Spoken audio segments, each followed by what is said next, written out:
একমাত্র এতিম একটি বাচ্চা মুহাম্মদ আছে, কেউ তাকে নেয় না, কারণ তাকে নিলে সে অর্থ পাবে না। হালিমাতুস সাদিয়া রাদিয়াল্লাহু তাআলা আনহা মা আমিনা রাদিয়াল্লাহু তাআলা আনহার কাছে গিয়ে বললেন, দাও দাও এই বাচ্চাকে আমি নিয়ে যাব। হালিমাতুস সাদিয়া রাদিয়াল্লাহু তাআলা আনহা যখন বাচ্চাকে নিলেন, নেওয়ার সঙ্গে সঙ্গে বাহনের উপরে আরোহণ করলেন। হালিমাতুস সাদিয়া রাদিয়াল্লাহু তাআলা আনহার তার স্বামী সামনে বসে, আর মুহাম্মদ হালিমাতুস সাদিয়া যখন বসে উটের উপরে, গাধার উপরে বসার সঙ্গে সঙ্গে সে বাহনটা বসে গেল। বলে সুবহানাল্লাহ।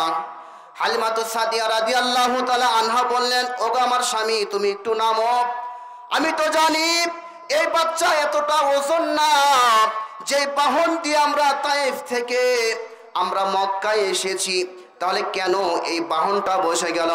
হালিমাতুস সাদিয়া রাদিয়াল্লাহু তাআলা আনহা যখন বললেন, স্বামী আমার তুমি একটু বসে যাও, বসার সঙ্গে সঙ্গে সে বাহনটা আবার দাঁড়িয়ে গেল। বলে সুবহানাল্লাহ। হালিমাতুস সাদিয়া রাদিয়াল্লাহু তাআলা আনহার স্বামী আবার সে বাহন উঠলেন, ওঠার সঙ্গে সঙ্গে সে বাহনটা আবার বসে গেল। হালিমাতুস সাদিয়া রাদিয়াল্লাহু তাআলা আনহার আর বুঝতে বাকি রইল না যে বাচ্চাকে আমরা নিয়েছি এই বাচ্চা একজন বরকতময়। বলেন সুবহানাল্লাহ। হালিমাতুস সাদিয়া রাদিয়াল্লাহু তাআলা আনহা তার স্বামীকে বললেন, স্বামী আমার তুমি তো সামনে বসেছিলা, এবার তুমি পিছনে বসো। যখন হালিমাতুস সাদিয়া রাদিয়াল্লাহু তাআলা আনহার স্বামী যখন পিছনে বসছেন, বসার সঙ্গে সঙ্গে বাহনটা দ্রুত চলা শুরু করছে। বলেন সুবহানাল্লাহ।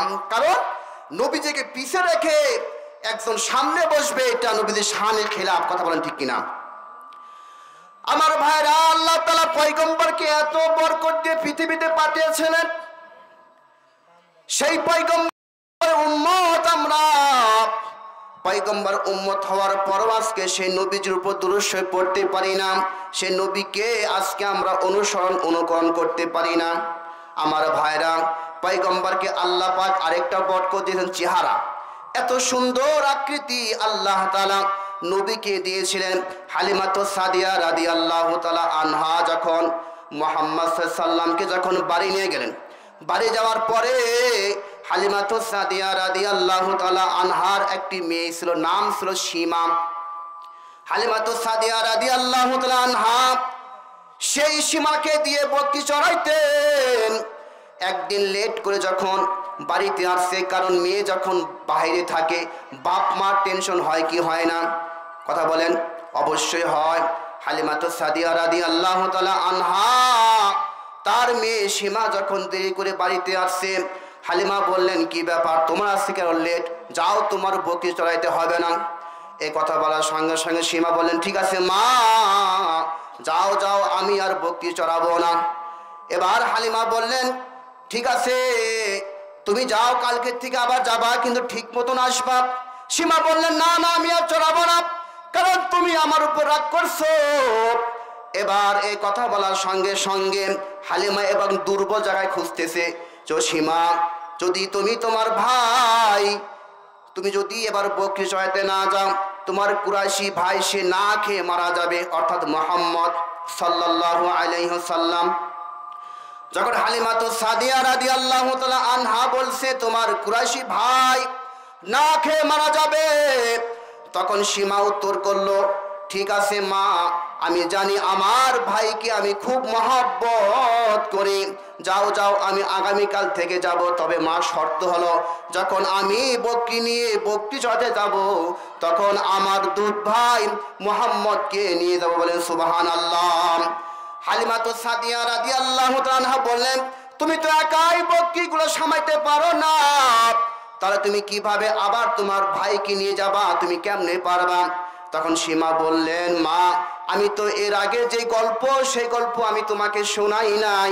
মা গো, যখন আমি কুরাইশি ভাইকে নিয়ে যখন এরকম দুইজন মিলে সামনে চলা শুরু করছি, আমার যে বকরিগুলা আছে এই বকরি কোনো এরকম তাড়াবার প্রয়োজন হয় নাই, ঠিক করার প্রয়োজন হয় নাই। আমরা দুজন সামনে চলা শুরু করছি, পিছনে পিছনে সেই বকরিগুলা লাইন ধরে চলা শুরু করছে। বলেন সুবহানাল্লাহ। শুধু তাই নয় মা, যখন কুরাইশি ভাইকে নিয়ে যখন মাঠে গেলাম, মাঠে যখন বকরিগুলা আমি ছেড়ে দিলাম, দেওয়ার পরে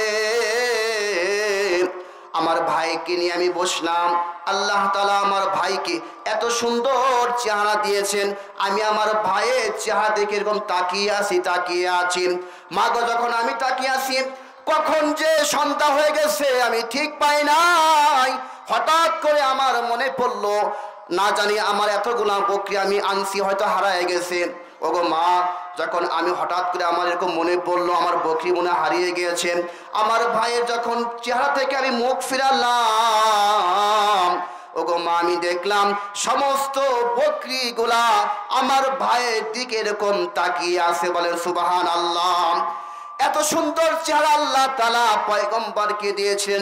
শুধু তাই নয়, মা আমেনা একদিন নবী করিম সাল্লাল্লাহু আলাইহি ওয়াসাল্লামকে এরকম কোলে নিয়ে বলতেছে, আল্লাহ তাআলা আমার সন্তানকে কত সুন্দর চেহারা দিয়েছেন। বলেন সুবহানাল্লাহ।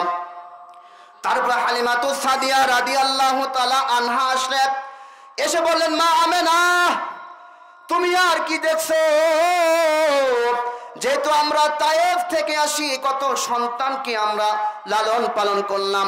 ও মা আমেনা, আমি এত সন্তানকে দেখেছি, কিন্তু তোমার সন্তানের মতন এত সুন্দর চেহারার কোনো সন্তান আমি দেখি নাই। বলেন সুবহানাল্লাহ। আমার ভাইরা কিছুক্ষণ পরে আব্দুল মুত্তালিব আসলেন। আসার পরে হালিমাতুস সাদিয়া রাদিয়াল্লাহু তাআলা আনহাকে বললেন এবং আমিনাকে বললেন, তোমরা আর কি দেখছো? যেহেতু আমি কাবা ঘরে মুতাআল্লি, আমার কাছে অনেক সন্তানকে আনা হয়, ঝাড়ফুঁক দেওয়ার জন্য আনা হয়, এরকম জন্মগ্রহণ করলে আযান দেওয়ার জন্য আনা হয়। ও মা হালিমা এবং আমেনা, তোমরা দুজন শোনো, কত বাচ্চাকে আমি দেখলাম, কিন্তু তোমার বাচ্চার মতন সন্তানের চেহারা আমি অন্য কারো দেখি নাই। বলেন সুবহানাল্লাহ। আমার ভাই তারপরে জিব্রাইল আমিন আসলেন।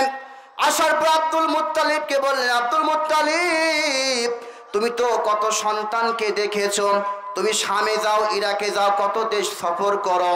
হে আব্দুল মুত্তালিব তুমি শোনো, আমি তো আদমকে দেখেছি, আমি তো ইব্রাহিমকে দেখেছি, আমি তো নূহকে দেখেছি, আমি তো ঈসাকে দেখেছি, আমি তো ইউসুফকে দেখেছি। আদম থেকে নিয়ে শুরু করে ঈসা সাল্লাম পর্যন্ত সমস্ত নবীগণকে আমি দেখেছি। ও আব্দুল মুত্তালিব তুমি শোনো, মুহাম্মাদের মতো এত সুন্দর চেহারার মানুষ আমি কখনো দেখি নাই। বলেন সুবহানাল্লাহ। আল্লাহ তাআলা তখন জিব্রাইলকে বলে, হে জিব্রাইল তুমি দেখবা কেমনে আমি মুহাম্মাদের মতন অন্য কারো চেহারা এত সুন্দর দেই নাই। বলেন সুবহানাল্লাহ। এত সুন্দর চেহারা দিয়ে আল্লাহ তাআলা আমার পয়গম্বরকে তৈরি করেছেন। বলেন সুবহানাল্লাহ, সৃষ্টি করেছেন।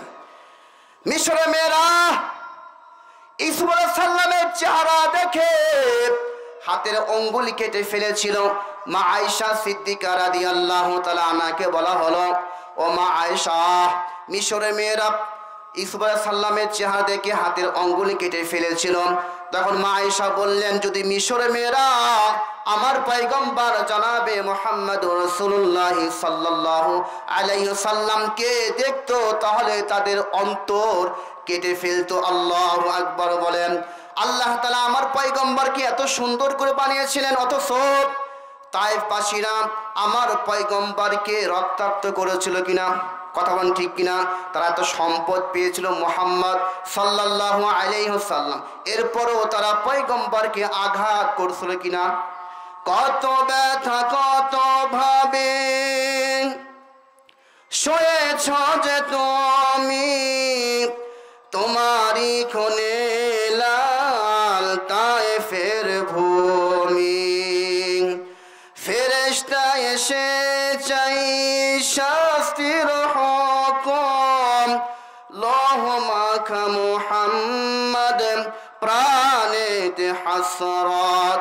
হে আল্লাহ ক্ষমা করো এ তায়েফবাসী, হে আল্লাহ ক্ষমা করো এ তায়েফবাসী।